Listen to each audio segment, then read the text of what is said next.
E aí, pessoal, bom dia! Hoje, 11 de novembro de 2022, e esse é mais um vídeo da TV Coiote. Eu vou falar com vocês aqui a respeito da reação do mercado financeiro no dia de ontem. Tivemos uma queda fortíssima no Ibovespa, o principal índice da Bolsa de São Paulo, caiu 3,35%, e uma alta de 4,09% no dólar.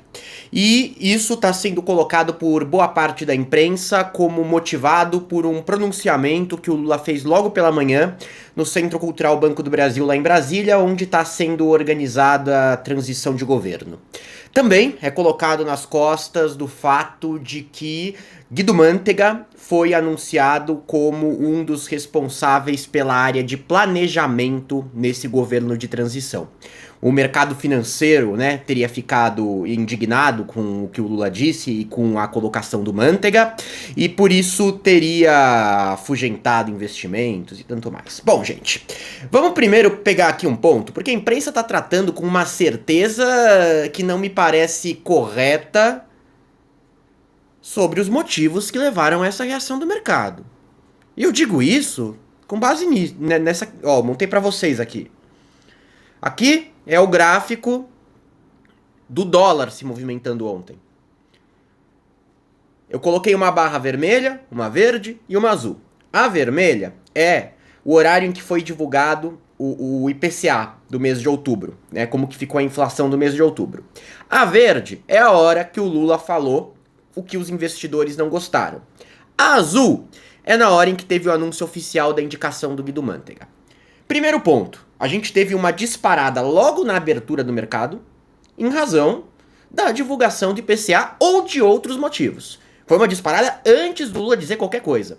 O dólar foi de 5,245 para 5,317. Então, o dólar subiu 7 centavos antes da fala do Lula. Antes da fala do Lula. O Lula faz o seu pronunciamento, que dura praticamente uma hora. E aí, entre a fala do Lula e o anúncio do Guido Mantega, né, e aí já se passaram algumas horas, aí já se passaram cerca de 4 horas, tivemos um aumento de 1 centavo. Tinha subido 7 antes, subiu 1. Aí sim, quando tem o anúncio do Guido Mantega, depois temos aqui, coincidência ou não, um aumento de mais 7 centavos no dólar. Então o primeiro ponto aqui é, metade do que subiu não tem nada a ver com declaração do Lula, nada a ver com indicação do gabinete de transição. Nada a ver. Pode ser pelo IPCA e pode ser por outros motivos, mas foi antes. Foi antes. Ou o discurso do Lula vazou. Pode defender essa tese. Bom, quando a gente pega a variação do Ibovespa, que é o principal índice da Bolsa de São Paulo, a coisa fica ainda mais escancarada, né? Antes do discurso do Lula, e aqui, né, abriu a Bolsa às 10 da manhã, né, a divulgação do IPCA foi às 9. Tivemos uma queda de 1.726 pontos. 1.726. Entre o discurso e o anúncio do Guido, caiu 1.860. Praticamente a mesma coisa. E depois do anúncio do Guido, caiu só 144. Então, gente, a queda, ela se dá metade antes do Lula ter se pronunciado. Aí há um contra-argumento interessante, é uma possibilidade mesmo. Que é, bom, o mercado internacional inteiro, né? Você teve ali bolsa subindo e tudo mais, o anúncio de inflação dos Estados Unidos ficou menor do que o esperado. Só que boa parte dessa movimentação já tinha acontecido antes. Já poderia estar precificando aqui no início, antes do discurso do Lula, depois da abertura da bolsa. E o ponto que eu quero tocar aqui é, com estas informações, a gente não pode dizer que o impacto que teve ontem no mercado financeiro foi inteiro, ou na sua maioria, causado pelo pronunciamento do Lula. Mas eu não consigo entender onde está essa certeza. Ah, mas a minha casa de investimentos, ela fez um relatório dizendo que sim. Ok. Analise esse relatório e vamos entender, né, como que eles explicam a variação que você teve antecipada. A bolsa ia se recuperar mais tarde, deixou de se recuperar? Me parece uma forçação de barra. Agora, a imprensa não fazer esse parênteses na hora de cobrir o que aconteceu com o mercado ontem é fazer todo mundo de idiota. E eu tô me referindo à imprensa que não fez esse parênteses. Tivemos jornais bons que fizeram reportagens boas sobre o tema. O Valor Econômico fez algumas boas, outras que eu não gostei, mas... Certo. Mas boa parte dos setores da mídia, não. Outro ponto, né? E só para deixar claro, quando eu falo da divulgação do IPCA, a gente estava com 3 meses de deflação e tivemos um aumento de 0,59% em outubro, né? Mas que surpresa que a deflação que tivemos, ela estava sendo ali manobrada pelo governo Bolsonaro, inclusive mediante ali atraso na política de paridade da Petrobras, para você ter benefício eleitoral. Quem diria? Quem diria? De qualquer forma, né? Não vamos ficar entrando nesses parênteses infinitos, porque senão a gente não acaba nunca. Aí vamos lá, o anúncio do Guido Mantega. Aí sim, aí depois do anúncio do Guido, o dólar pelo menos teve uma alta boa. Agora, gente, vocês só descobriram ontem que o Guido Mantega ia ser indicado? É assim, uma pergunta legítima, porque eu sabia antes de ontem que o Guido Mantega seria indicado para a área de desenvolvimento na transição. Eu sabia disso. Sabe como eu sabia? Colunas e colunas divulgando que isso aconteceria. Quer melhor? O Alckmin disse na véspera. Na véspera, e não foi na noite, disse antes, disse de manhã, que o Guido Mantega seria indicado. Qual é a surpresa? Não tô nem dizendo que eu concordo, não tô entrando aqui no debate sobre responsabilidade fiscal versus combate à fome, não vou entrar nessa discussão agora. O objetivo aqui é entender a forma como esse fato todo foi analisado e compreendido. Entender onde está a novidade do dia de ontem, porque eu não encontrei nenhuma. O Guido, gente, estava sendo especulado para o setor econômico da transição. Foi colocado no setor de planejamento. Então, para quem discorda das políticas que ele adotou, tanto no governo do Lula quanto da Dilma, seria muito pior ser indicado para economia. A indicação dele para o desenvolvimento, ela selou que não vão enfiar mais um ali na área econômica, que já tinha lá o Pércio Arida, o Lara Rezende e tanto mais. Porque só ontem isso foi incluído. Bom, não bastando, gente, me chama a atenção a reação à fala do Lula. Me chama a atenção a interpretação que fizeram da fala do Lula. Assistiram o discurso inteiro, né? Ou são analistas de TikTok? Assistiram o discurso inteiro, a 1 hora de discurso? Uma fala cortada, ela tem efeitos. Ela tem efeitos, é óbvio que um presidente eleito precisa se preocupar com o efeito de uma fala cortada pode ter, em todos os sentidos, em apoio ao popular, em apoio de setores específicos da sociedade. Agora, quando o assunto é mercado financeiro, é de se esperar que você faça uma leitura um pouco mais detalhada da coisa. Uma interpretação um pouco melhor de um discurso. Porque, olha, a frase que viralizou, as 2 frases que viralizaram foram essas, né? Por que as pessoas são obrigadas a sofrer para garantir a tal da responsabilidade fiscal deste país? Porque toda hora falam que é preciso cortar gastos, é preciso fazer superávit, é preciso cumprir o teto de gastos. Essa é a primeira frase do Lula. Primeira frase do Lula. Segunda, muitas coisas que são consideradas como gasto nesse país, nós temos que passar a considerar como investimento.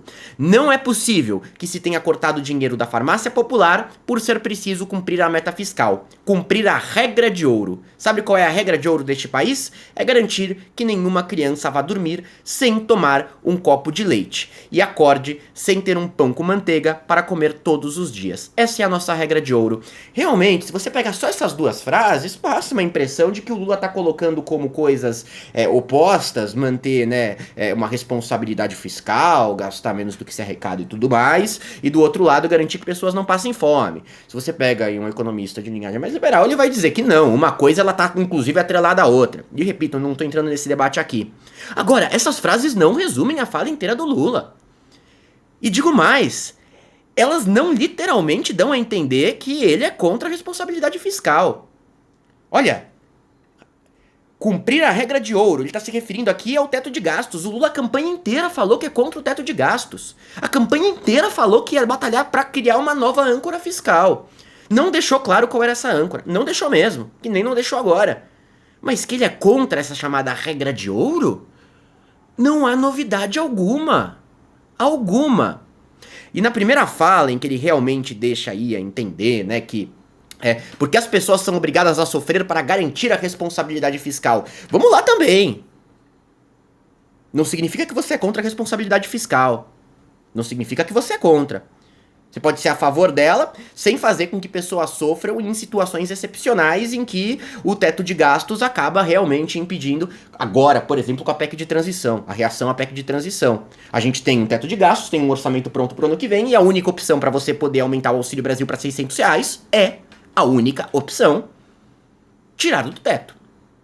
Me parece uma resposta, reação ao PEC de transição, que já era algo fadado no governo, algo fadado na campanha, colocado na campanha. Mas vamos lá, dá pra entender que essas duas frases criem essa reação. Dá mesmo, pode parecer mesmo. Eu realmente, quando eu olhei primeiro, eu falei, puta, essa frase o Lula tá colocando a responsabilidade fiscal como algo que vai contra o combate à fome e tudo mais. Só que aí você vê o resto, gente. Quando você lê o resto do discurso, vai numa direção oposta. Olha aqui, a gente se preocupa tanto em garantir uma política fiscal muito séria porque é preciso pagar uns juros com o sistema financeiro. Ninguém pode falar em responsabilidade fiscal comigo. A gente se preocupa tanto porque precisa pagar o juro do mercado financeiro, porque o Lula sabe que está inserido num sistema capitalista. Ele está afirmando que precisa se preocupar com isso e que ele tem noção disso. E quando diz ninguém precisa, no meu caso, colocar isso em desconfiança, ele explica por quê. Quando eu cheguei na presidência em 2003, esse país tinha 12% de inflação. Nós levamos a inflação para o centro da meta com 4,5%. Oscilava 2 para cima ou 2 para baixo durante todo o nosso mandato. Tá? E aí, gente, são 3 pontos. Primeiro ponto, ele cita a inflação porque realmente o teto de gastos tem lá como fim você justamente impedir que a inflação exploda. Segundo ponto, muita gente vai dizer, mas ele tá pegando dado que vai até o fim do governo dele. Não pega o governo da Dilma em que a inflação cresceu pra caralho. Tudo bem. Agora, quando o Lula pega o governo dele e ignora a existência do governo Dilma e da política econômica do governo Dilma, ele tá dizendo que a referência pra ele governar agora é o governo dele. É a política de superávit, de evitar gastos acima do que hoje é o teto, mas acima dos gastos, que ele adotou no mandato dele. Que é diferente da adotada na Dilma, que é o que mais preocupa aí o mercado financeiro. Ele tá descartando o governo Dilma, que é o maior temor é que se utilize a mesma política. E assim, não bastando também, vem a crítica de que a solução passada não funciona agora. Não, ele tá deixando claro, a inflação não subiu no governo dele, segundo ele aqui, porque ele teve preocupação com os gastos públicos. Ele complementa, gente, com uma frase que pra mim, assim, seria um bom motivo pra investir, inclusive, caso eu seguisse uma tendência liberal. Eu tinha consciência de que eu precisava conquistar uma coisa chamada credibilidade. Tem 3 palavras com as quais você não consegue governar, sem as quais, você não consegue governar. Primeiro, estabilidade. Depois, credibilidade. Terceiro, previsibilidade. Ele tá deixando claro aqui, credibilidade, previsibilidade, estabilidade, que é o argumento utilizado para se defender uma âncora fiscal, que você não tenha gastos maiores do que a arrecadação no orçamento público. O que eu quero dizer com isso, pessoal, é que eu separei alguns trechos, tem outros, até tão bons quanto nesse sentido, de aceno mesmo, de aceno. O que eu quero dizer com isso é que, ok, você pode dizer isso é só discurso, é só balela, mas ele vai fazer o quê? Você pode dizer isso, só que você já estava dizendo isso durante a eleição. O Lula não indicou o ministro da Economia na eleição. Não acenou muito bem sobre qual seria a política econômica adotada no governo. Mas tinha deixado algumas coisas claras. Tinha deixado claro que ia contra o teto de gastos. Que é favorável a outra âncora fiscal, não especificou. Qual que é a novidade para criar esse impacto no mercado? Não é uma sinalização de direção que o governo vai tomar. Não é uma sinalização nova. Não tem novidade. Não tem novidade. E repito, até que ponto a variação de ontem foi ligada ao pronunciamento do Lula de verdade? E alguns outros pontos. Esse é o projeto vencedor de governo. Se as pessoas esperavam uma política econômica igual ao do Paulo Guedes e pronunciamentos igual ao do Paulo Guedes, porque ontem, por exemplo, o Lula também falou no discurso, não vou privatizar o Banco do Brasil, não vou privatizar a Caixa, não vou privatizar a Petrobras. Que bom, seria um estelionato eleitoral. Então, noção também de qual é o projeto de governo que venceu, não importa, venceu porque estava contra o Bolsonaro no segundo turno, mas era esse o projeto. Certo? Segundo ponto, uma interpretação básica do contexto e dos motivos da fala. Vamos supor que tivesse sido um discurso. O Lula tá sofrendo pressão interna no PT gigante, porque não tá distribuindo lá tantas funções na transição para os setores petistas, tá dando para outros aliados e tudo mais. E a gente tava esperando que tivesse ele acenando para setores do PT que estavam ficando incomodados com isso. Criticar o teto de gastos vai a par de agradar esses setores. Eu até acho que ele não foi muito bem sucedido em agradar esses setores quando você pega o discurso inteiro de ontem, tá? E tivemos também acenos ali para os mais variados lados. Foi um discurso apaziguador, foi um dos melhores discursos do Lula que eu já vi. Foi. Eu vi alguém dando entrevista pra TV dizendo, não, passou o ar de nós versus eles. Não, é porque você não viu o discurso. Porque foi o discurso do nós, de todos nós. Não importa se o Alexandre de Moraes é conservador, reacionário, não importa se o governador gosta ou não gosta de mim, a gente tá aqui pra construir um país. Considere um discurso mentiroso, considere o que quiser. Mas foi um baita discurso, foi um discurso conciliador. Conciliador, tanto quanto foi o discurso de vitória que ele fez no domingo, dia 31 de outubro. Certo? E aí é claro, gente, a gente tá vendo basicamente o dólar também se equiparando ao valor que estava antes da eleição. Né? E aí a gente tem que ter uma clareza bem grande, porque a imprensa não consegue transmitir isso de forma adequada, de que variações diárias na bolsa de valores e no dólar, elas se dão por movimentos de especulação. Eles estão associados, mas eles não servem de referência para a gente entender como está a economia real. Eles não servem de referência para saber como que vai ter a economia do país daqui para frente.